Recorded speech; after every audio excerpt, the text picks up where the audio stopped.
Hi. Hey Julie, how are ya? Good.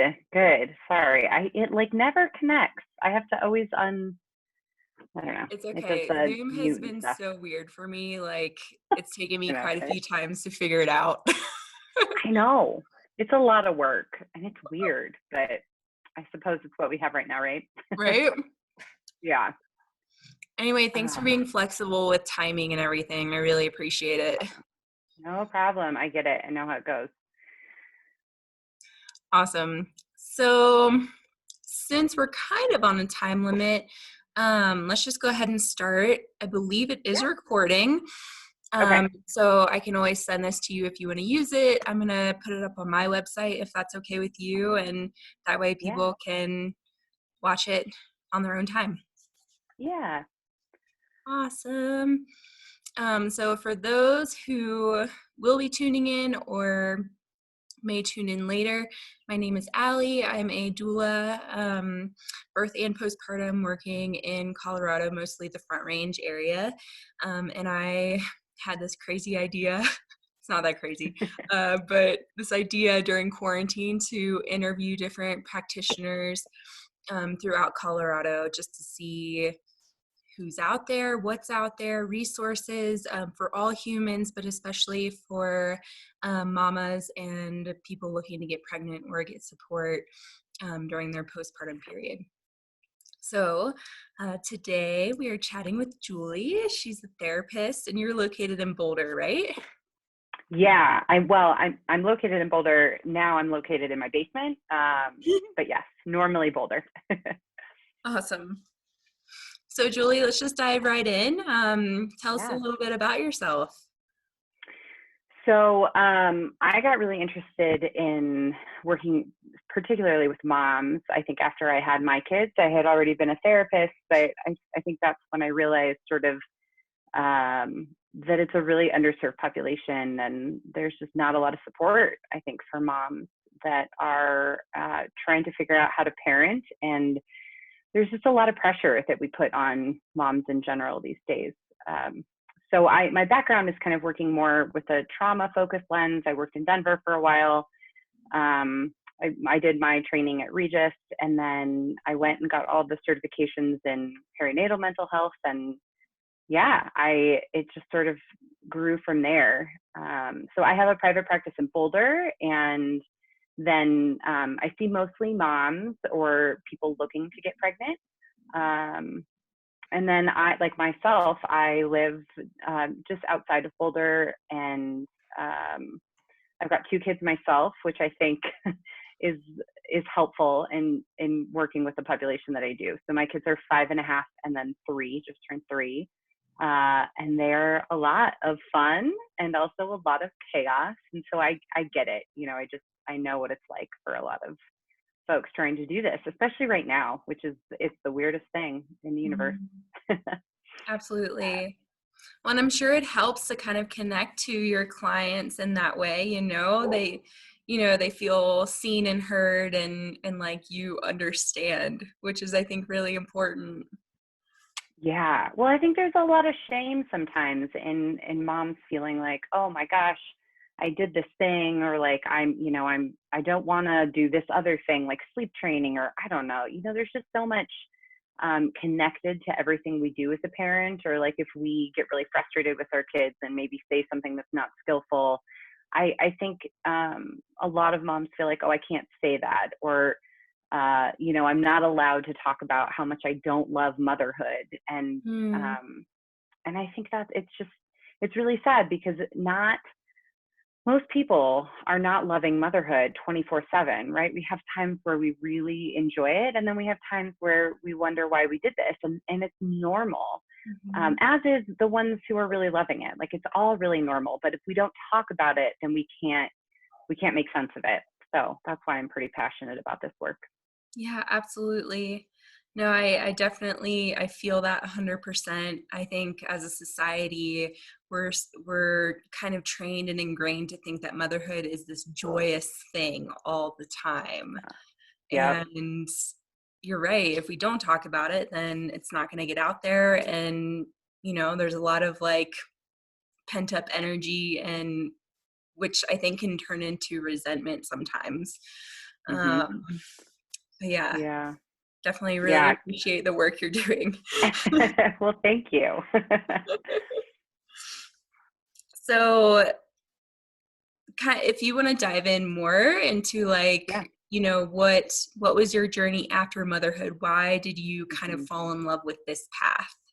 And how did Yeah. motherhood, kind of shift that for you? Bring me there. Sure. um,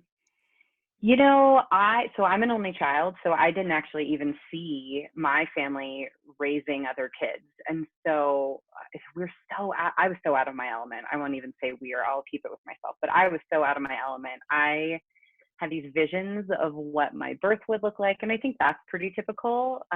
We all have birth plans.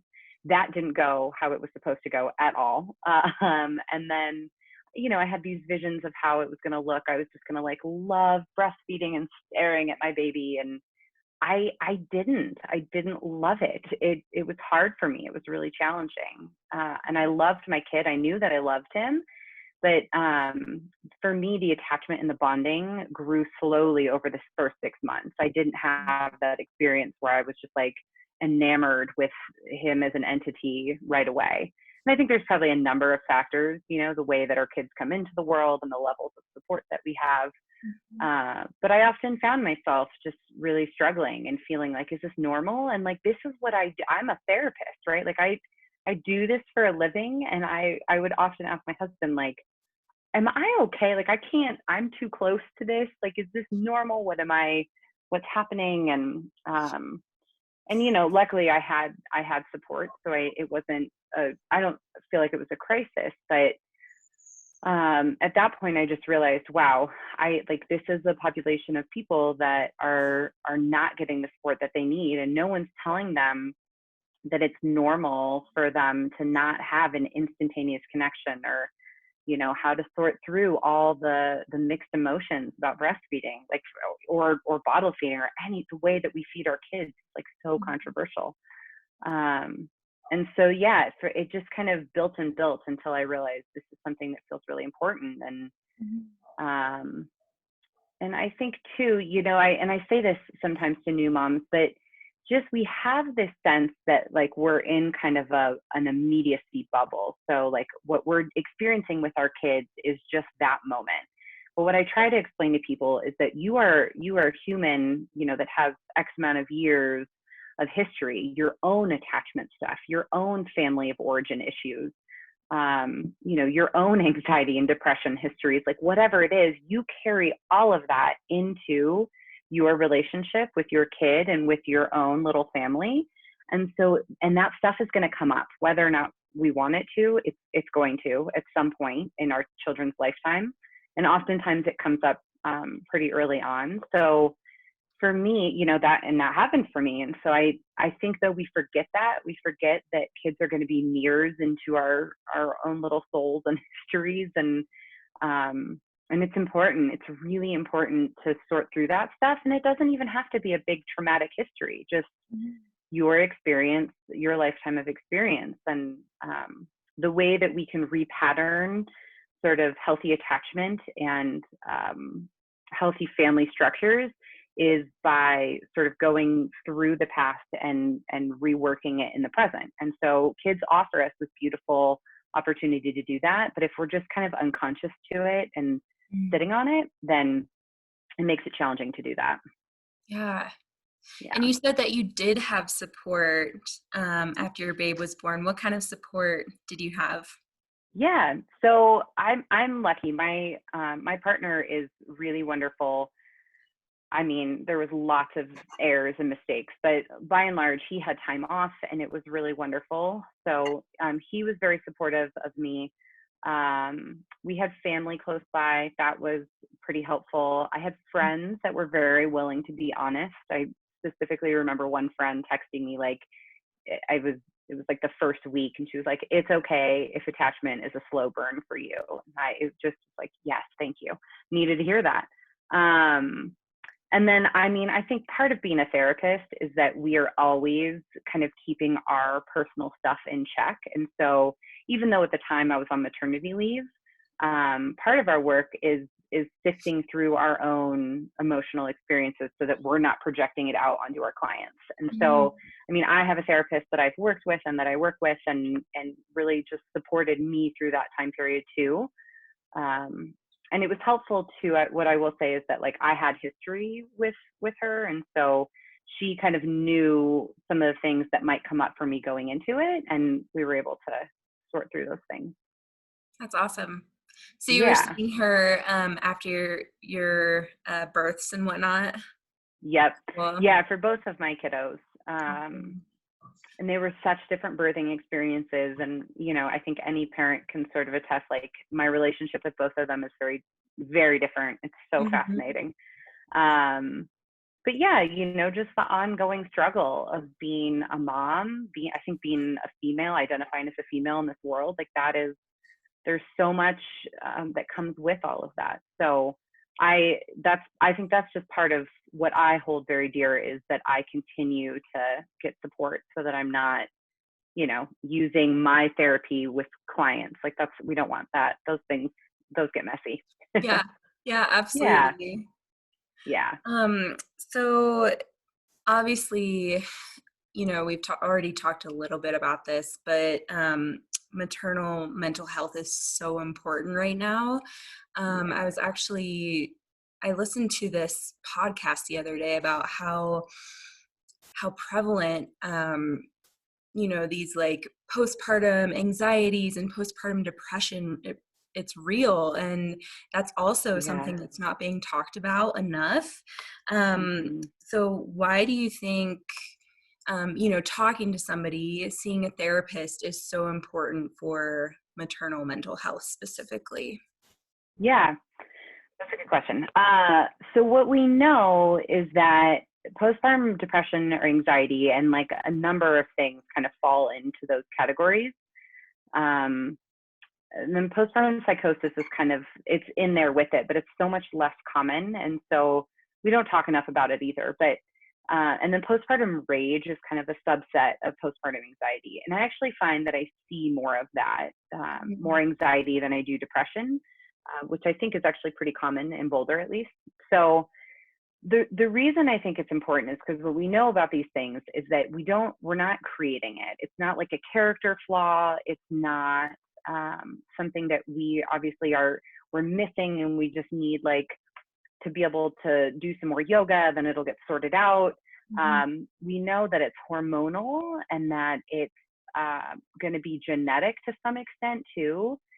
It's based on how much social support you have, which we know this about moms right now. I mean, before COVID, even, we knew this, that, moms are isolated at home. And we were meant to have babies in communities. And so that our sisters and our aunts and our cousins were watching our kids so that we could get a break. And then we would do the same for them. And then our kids had other kids to play with. And the structure now, where we're holed up at home, and we're trying to keep our heads above water, we're trying to work, like, it's really no wonder that a lot of us are struggling with anxiety and depression. So um, the reason that it's important that we deal with that with therapy is because we know from just like basic research that a combination of talk therapy and sometimes medication, if it's needed, is like the most helpful way of being able to get through these things. Now, I like to be really clear, because a lot of folks in Boulder are like, no, I don't want to take medication, and that's fine. I don't hold opinions one way or another. I've seen it save lives, and I've seen people do other things that Mhm. can be helpful. But adding those resources in, sometimes you need just an outside party to help you kind of be clear about, wow, what's really going on for me? Is it that my relationship with my own family was really tense, and that's all coming up? Is it that I'm really isolated? Is it that there's a biochemical component going on? Mhm. Is it that I just need someone to say, like, okay, great, let's problem solve.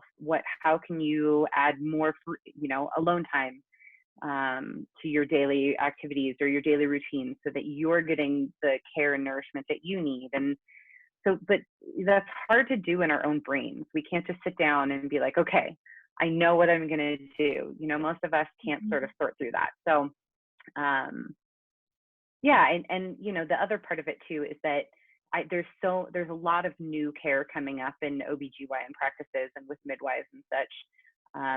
There's better screening. I think they're teaching them more about how to care for the postpartum or pregnant or thinking about conception mom, but by and large, there's still a huge gap. And so you go in, they give you that questionnaire that ends in like, are you thinking about killing yourself? Which very few people are going to be like, yes, Right. that's not very common. So it's that nuanced care. If you can get face to face with someone and someone can say, hey, what's really going on for you? How can I support you? That's where moms feel the safety to sort of sink in and talk about those shameful or vulnerable or frustrating parts of being a parent. Yeah, Yeah, absolutely. I don't know if that answers that. Yeah, definitely. I know for me growing up, I saw a therapist for maybe like a month in college and then stopped because I had this notion in my head that, I was weak for needing to talk to somebody. And so what would you say to somebody who feels kind of like that? Yeah, it's tough. There's such a stigma in our country still. I don't look at therapy that way. So the way that I work as a therapist is I'm not necessarily like a brief sort of like, let's solve the problem and get you on your way kind of therapist. I like to form a relationship, and research really shows that not the quickest, but the most long lasting way to achieve wellness, to achieve like a place that feels more stable, is within a solid relationship between a therapist. And not, it doesn't have to be a therapist, but that's the most important part, is the relationship between the client and the therapist. So that takes time to build.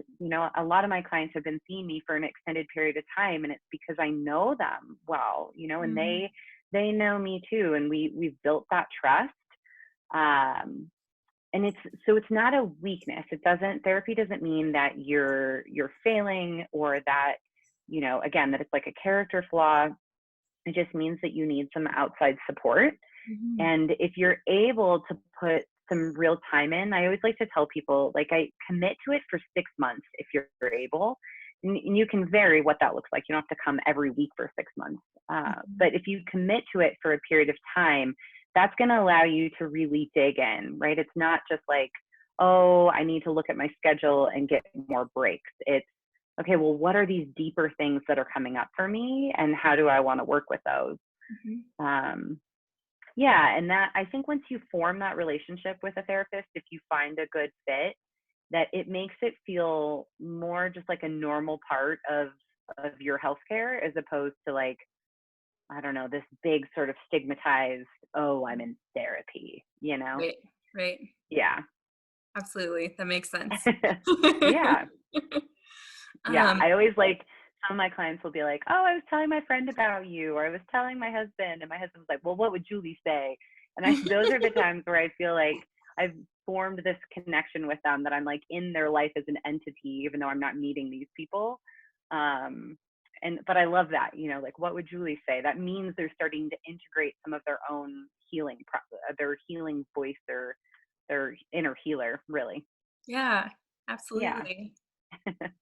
So, do you work with partners as well, or just mamas?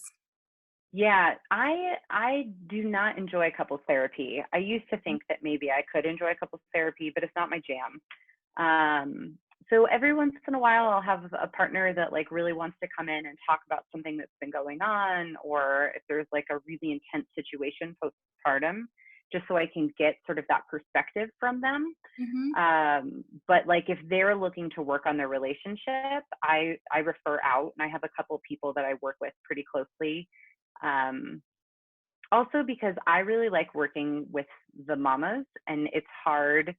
It's very difficult. It's not highly recommended to work with a couple and the mom, because I mean, just because we're human, you sort of inevitably form opinions and take a side, and that's not useful therapy.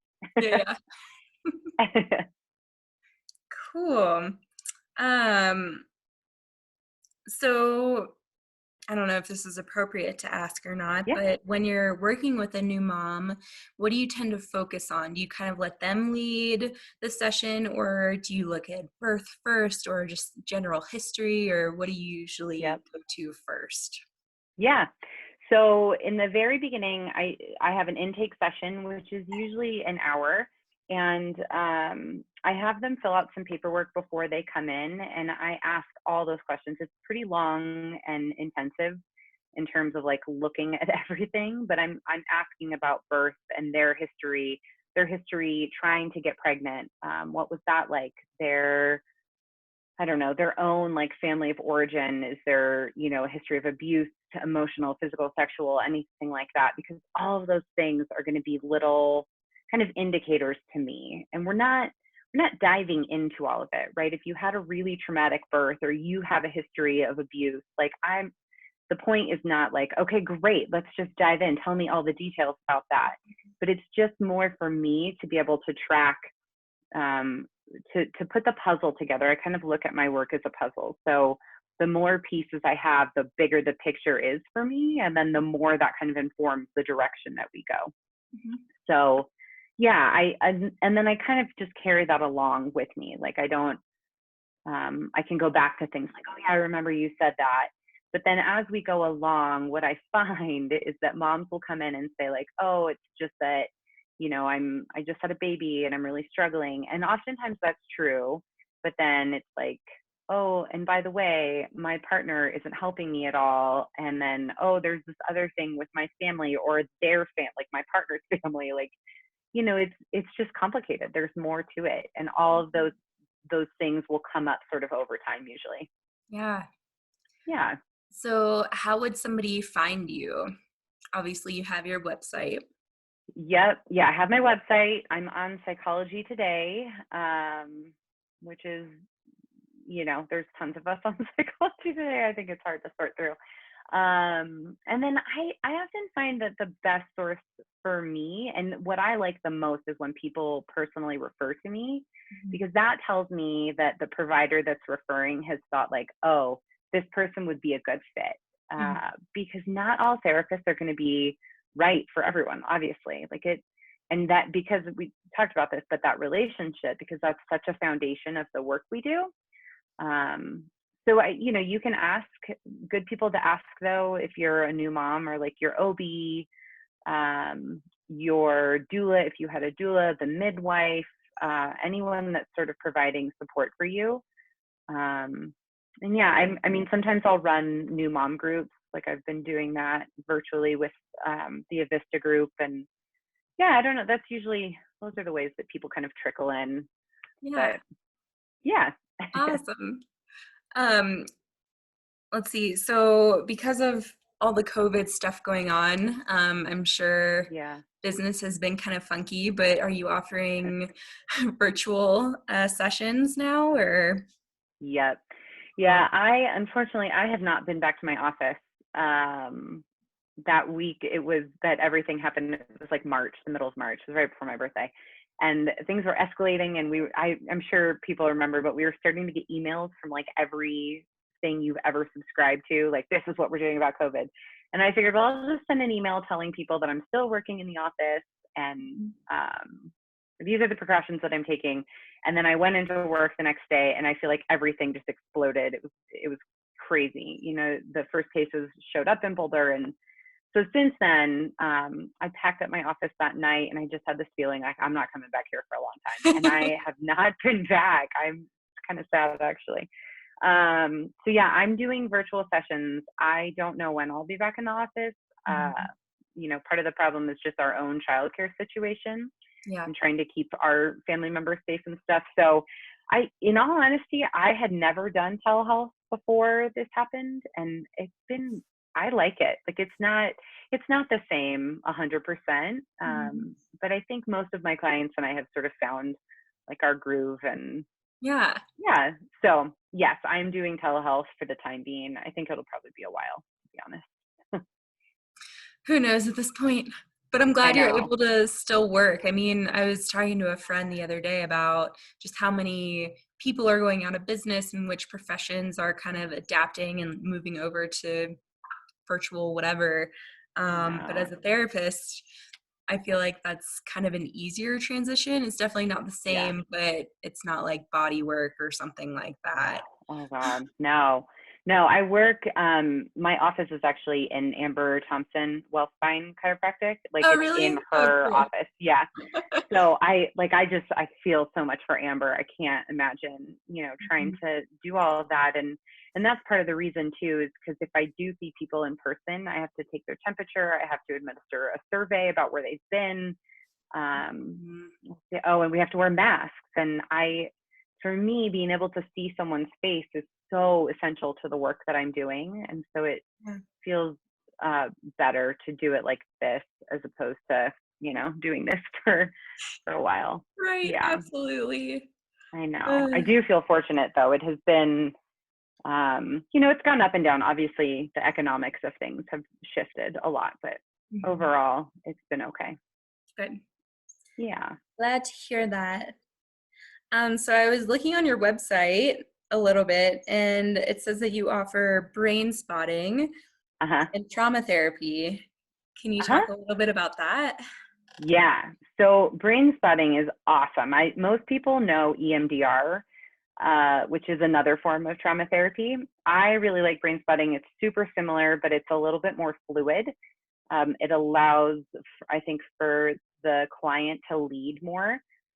Um, so the whole point of it and how I got interested in it, I did it actually after I was in a car accident with my kids, and luckily we were all okay. But obviously it was pretty traumatic. We got hit by a drunk driver, and so Mhm. um, yeah, I did it to sort of minimize my own flashback reactions and somatic reactions because Yeah. when our fight or flight mechanism kicks in, it's pretty intense. We've all felt that. And we can't get it back in control often after traumatic experiences. So, um, really, what it is the clients listen to music, or you could hold buzzers too, and the sound goes back and forth, or the vibration goes back and forth, and it helps sort of connect the hemispheres of your brain. Um, and then we focus on a point in order to sort of access those memories, and it helps bypass, like when we're in talk therapy, we stay a lot in our frontal lobe, which is the logic center, and it's harder sometimes for people to access those deeper emotional pieces. And so Mhm. what brain spotting does is sort of bypass that logic center that is really focused on keeping us in the here and now, and it allows us to safely process some of those stickier or harder to access memories. Mhm. uh, so some people will have like somatic pieces come up where they feel things in their body. Some people will see images. It really varies, but it's like a really great way to process traumatic birth or your own history, car accident, anything like that. It's good. Yeah. That sounds Yeah. awesome. So any sort of Yeah. like PTSD, it kind of helps with that. Do you usually do like one Yeah. session or just continue over time? It's a bit more continual. Mhm. I mean, there's no like amount, but you could do short-term brain spotting. Like you could do one session about something if you want. Sometimes my clients will say that it's like, I really want to do brain spotting about that piece. And Mhm. so we'll pick a session, they come in, we do that work that time. And then like subsequent sessions, we don't have to do it again. We can talk about what it was like, what it moved, what it Mhm. felt like. So Mhm. yeah, it's not, you don't necessarily have to just do brain spotting or just do the talk therapy. They can kind of weave in and out. Cool. Yeah. Awesome. Um, Remind me again what your website is. So Yeah. people know. So my last name is Ciecior. No one knows that because it's a weird last name. Um, so it's www.julieciecior.com. Awesome. I'll make Yeah. sure to post that underneath the video on my website too, so people can find Awesome. it. Yeah, and if people are looking to sort of talk, even just to hear an idea of what it would be like to work with me, I usually talk to people for like 20 to 30 minutes on the phone Okay. before I do anything else. Mhm. And that way I can get a sense for like what they're looking for, and they can decide, hey, is this person a good fit for me too? And then we go from there. So just if people are kind of like, well, I don't want to set up an appointment, I'd like to talk to her first, you just call me or email me, and then we can set up a time. Awesome. Yeah. Sounds good. Do you want to share anything else about yourself or your work? Oh man.